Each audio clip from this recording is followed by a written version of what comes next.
Hello friends, welcome to my channel. तो आज हम केप गाउन बनाएंगे। तो इसके लिए हमने 4 मीटर फैब्रिक लिया है और इस फैब्रिक की विड्थ है 44 इंच।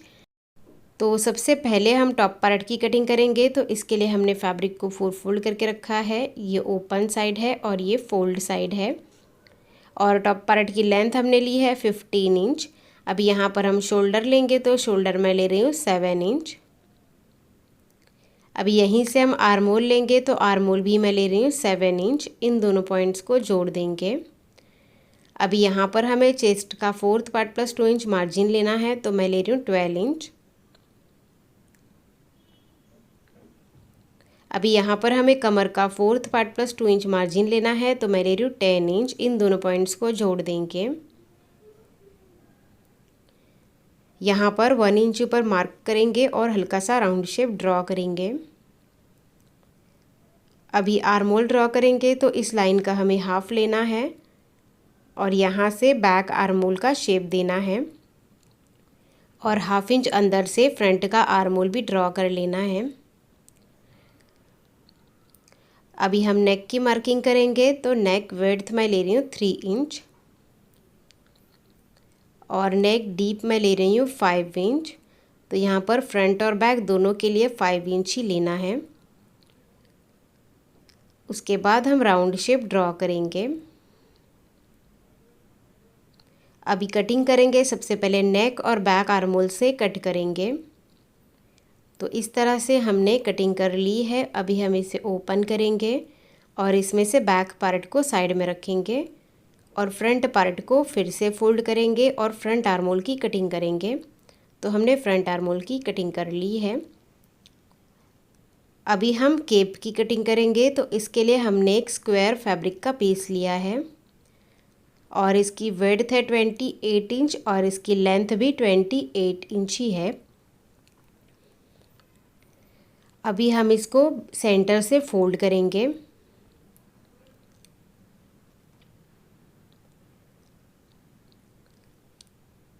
तो यहाँ पर ओपन साइड है और यहाँ पर फोल्ड साइड है। अभी इसको एक बार और फोल्ड करेंगे। तो इस तरह से हमने फोल्ड कर लिया है। यहाँ पर ये ओपन साइड है और यहाँ पर फोल्ड साइड है। तो टॉप पार्ट को हमें यहाँ पर रखना है, फोल्ड साइड के ऊपर फोल्ड साइड ही रखनी है। और शोल्डर हाफ इंच हमें ऊपर की तरफ छोड़ते हुए इसको रखना है, क्योंकि हाफ इंच शोल्डर हमारा सिलाई में जाएगा। उसके बाद हम नेक के शेप में मार्किंग कर लेंगे।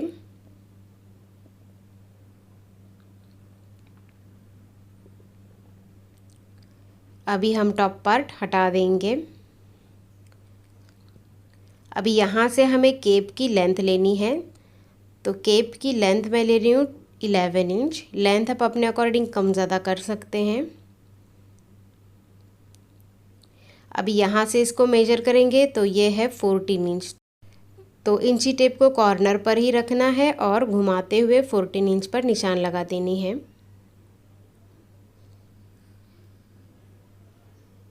इस तरह से।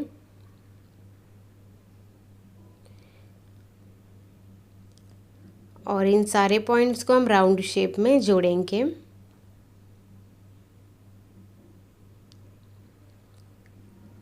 तो अभी हम इसकी कटिंग कर लेंगे।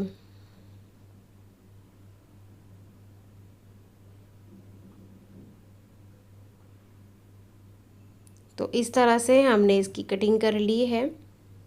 तो यहाँ पे ये जो शोल्डर वाला पॉइंट है, यहाँ पर हम कट लगा लेंगे।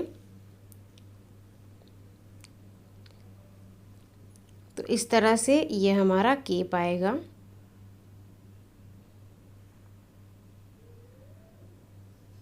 यहाँ पर शोल्डर पे हमें कट लगाना ज़रूरी है। अभी हम बॉटम पार्ट की कटिंग करेंगे। तो इसके लिए हमने फैब्रिक को डबल में रखा है। अभी इसको एक कॉर्नर से उठाकर हमें ट्रायंगल में फोल्ड करना है। तो अच्छे से फोल्ड कर लेना है, बीच में कोई भी सिलवट ना रहे। तो हमने फोल्ड कर लिया है। यहाँ पर ये ओपन साइड है और यहाँ पर फोल्ड साइड है। अभी टॉप पार्ट को हमें यहाँ पर रखना है हल्का सा तिरछा और यहाँ पर कमर का निशान लगा लेना है। अभी टॉप पार्ट को हटा देंगे। अभी हमें बॉटम पार्ट की लेंथ लेनी है। तो बॉटम पार्ट की लेंथ मैं ले रही हूँ 40 इंच, क्योंकि ये हमारा पूरा लॉन्ग गाउन बनेगा। तो इंची टेप को सरकाते हुए पूरे में हम 40 इंच पे निशान लगाते जाएंगे।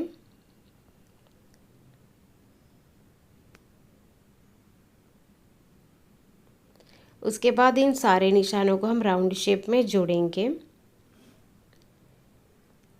तो अभी हम कटिंग करेंगे। यहाँ पर ½ इंच का मार्जिन छोड़ते हुए इसको कट करेंगे और यहाँ पर लाइन के ऊपर ही कट कर लेंगे। तो इस तरह से हमने इसकी कटिंग कर ली है। अब यहाँ पर देखिए हमारे 2 पार्ट्स कम आए हैं, तो यहाँ पर हम जॉइंट लगा लेंगे। तो नीचे से जो कपड़ा बचा है इसी को हम इसके ऊपर ओवरलैप करते हुए रखेंगे। ½ इंच हम ऊपर की तरफ रखेंगे, क्योंकि ½ इंच हमारा सिलाई में जाएगा। उसके बाद यहाँ पर हम इसी शेप में ड्रॉ कर लेंगे इसको और इसकी कटिंग कर लेंगे। तो इस तरह से हमने कटिंग कर ली है। तो ये हमने 2 पीस निकाल लिए हैं जॉइंट के लिए। तो अभी हम इसको पिन लगा कर रखेंगे। तो इसे इसके ऊपर उल्टा रखना है। दोनों पार्ट्स की सीधी साइड हमें अंदर की तरफ रखनी है और यहाँ पर हमें पिन्स लगा लेने हैं। तो सिलाई करने में आसानी होगी। दूसरे वाले पार्ट में भी हम पिन लगा कर रखेंगे।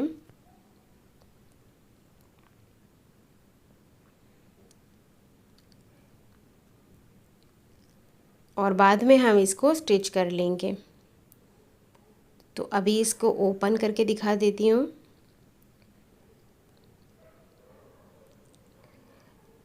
तो ये हमारे 2 पीस है फ्रंट और बैक के, और इसका ये घेरा है।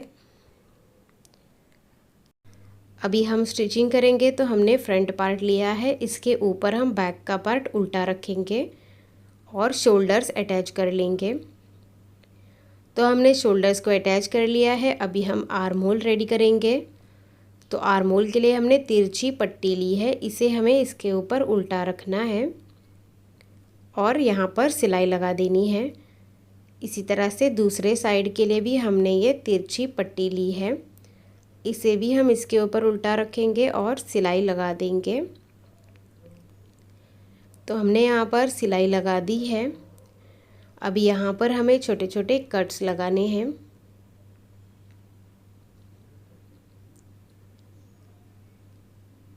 उसके बाद इसको हमें अंदर की तरफ डबल फोल्ड कर देना है। तो हमने आर्म होल को रेडी कर लिया है। अभी हम नेकलाइन में केप को अटैच करेंगे। तो ये हमने केप लिया है। सबसे पहले इसके बॉटम को हम हल्का सा डबल फोल्ड करेंगे। आप यहाँ पर पीको भी कर सकते हैं। तो हमने इसके बॉटम को डबल फोल्ड कर लिया है पूरे राउंड में। अभी टॉप पार्ट को हमें उल्टा रखना है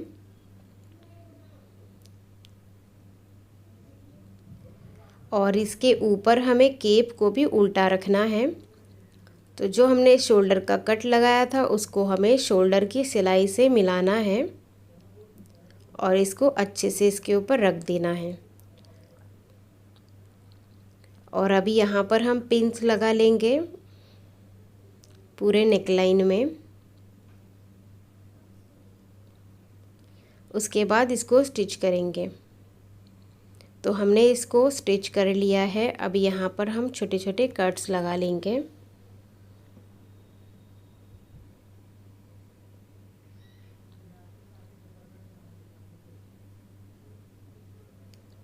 और अभी हम इसको सीधी साइड में टर्न करेंगे।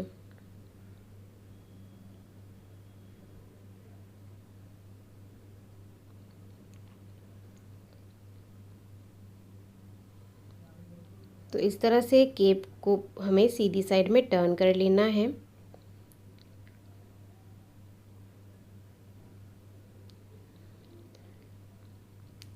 तो अभी हमें इसके पूरे नेकलाइन में टॉप स्टिच लगा लेना है। पहले प्रेस करेंगे, उसके बाद टॉप स्टिच लगाएंगे। तो इस तरह से हमने इसको टॉप स्टिच लगा लिया है। तो हमारा टॉप पार्ट रेडी हो गया है। अभी बॉटम पार्ट में जो हमारा जॉइंट आया था इसको हमने स्टिच कर लिया है। अभी हम टॉप पार्ट और बॉटम पार्ट को स्टिच करेंगे। तो टॉप पार्ट को हमें बॉटम पार्ट के ऊपर उल्टा रख लेना है और इसे स्टिच कर लेना है। तो हमने दोनों साइड के टॉप पार्ट और बॉटम पार्ट को स्टिच कर लिया है।